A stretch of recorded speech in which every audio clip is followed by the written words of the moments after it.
Hello everyone, my name is Sachi, I'm a junior from Unionville High School, and today we'll be talking about vibrato.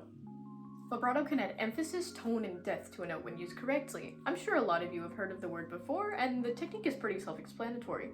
Vibrato also sounds a lot like the word vibrate. That is to say, you are using vibrato when you vibrate your finger on the violin to produce a sort of wavering tone, like this. So today, I'll walk you through how to play using vibrato, when to use it, and then we'll dive straight into a piece to try it out. Before we begin, you can find the link for today's piece, titled Le Cinquantaine, in the description below. Feel free to print that out and follow along. Now without further ado, let's get started.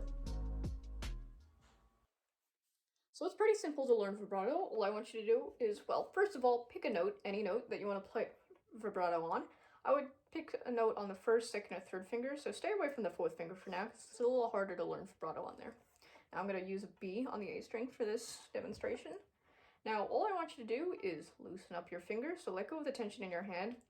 Now instead of wiggling your fingers one at a time and having your whole hand seize up and hurt, I want you to shake your wrist ever so slowly and ever so slightly like this.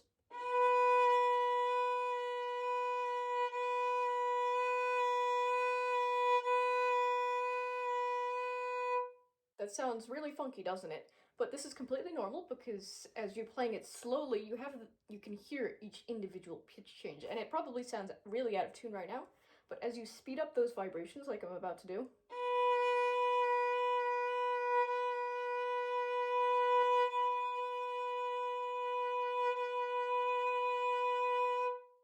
they basically smooth out and you have this nice, mellow, and almost kind of singing kind of voice coming out of your violin, which is really nice. Feel free to pause the video now and experiment with how big or small you can make your vibrato, how fast or slow you can play it. A common misconception that many violinists make is that there's only one kind of vibrato. There's only one kind of pattern, when in reality there's a lot of different combinations of speed and how large you can make it. For example, if I want to play a really strong and heavy line on my G string, I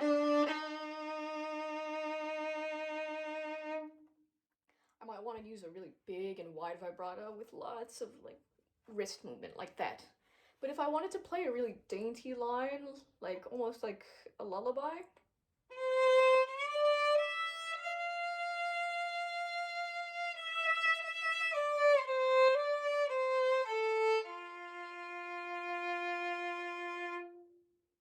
you'll notice that my vibrato is much smaller.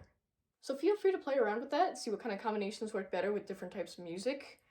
But a general word of warning, this is one of my favorite personal techniques, so I can definitely say that I've overused it a lot when I play certain types of music, but I would only use this for slower songs with long, drawn-out, melodic, almost singing kind of notes. I would definitely not use it when you're playing fast runs up and down the violin. And I would also only use it if you're trying to put emphasis on certain notes, like big, strong downbeats or entrances and things like that. So feel free to experiment with that, but for now, we're going to move on to today's piece. The Cinquantaine was definitely one of my more favorite songs when I was first starting out on the violin, just because of how dainty and delicate and slow and melodic it is. I know a lot of people tend to like more fast-paced runs, your fingers are flying everywhere, but I personally like those more easygoing kind of songs. So let me give you a little demonstration on how this sounds. I'll play the first 1.5 lines for you up until just before the pickup to measure 9.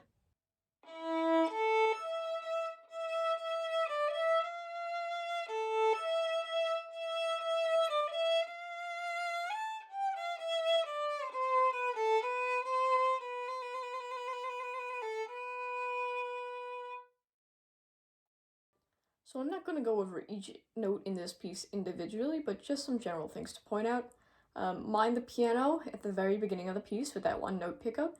So for the first 9 measures of this, for the first 8 measures of this, I tended to use a bit of a softer, more mellow vibrato, not as wide as I did with my demonstration on the G string before. Now you notice that measures 9 to 16 essentially repeat the same melody that you see in the first 8 measures. So I'm going to skip over those. Now measure 17 is interesting because the dynamic finally changes to mezzo forte. Now as a result, you want to make your vibrato a little bit stronger, and I'll show you how to play this one. So I'm going to play from measures 17 to 21.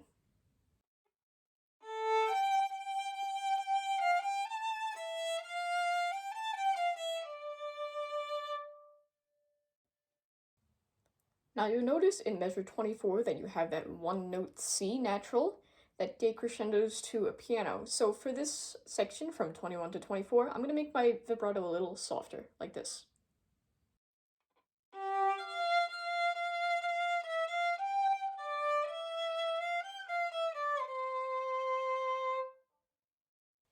So you'll notice from measures 25 to the pickup to 33, so that last E on an up bow, you notice that there's some pretty hard fourth finger fingerings here. So my recommendation would be to loosen up your fingers more so that your hand doesn't hurt when you do vibrato, and just give it just a little bit of vibrato, a little bit of color, not too much. You don't want to overdo it. So I'll show you how to do this one.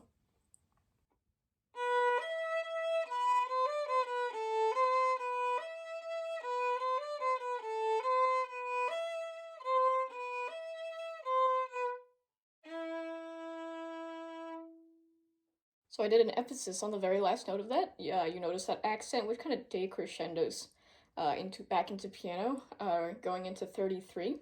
So started with a little bit of wider vibrato, and then I just slowly decreased the wideness of it, so it becomes a little bit softer, a little more mellow. But you never want to stop completely when you're holding those notes. A big mistake that I often make is that when I hold these long notes, I'll often do the vibrato for the first half or 3/4 of the note, and then just stop completely before moving on to the next. You always want to sustain your vibrato throughout the entire note. So with that being said, I'm going to move on to pick up to 33 to the end, which is basically the same as the first 16 measures of this piece. So the last 16 measures are the same as the first 16 measures, with one exception. At the end, you notice that there is a crescendo to forte this time, which is the loudest this piece has been since the beginning, and there is an allegro, so you're going to slow down towards the end into that A. So let me play this final piece for you.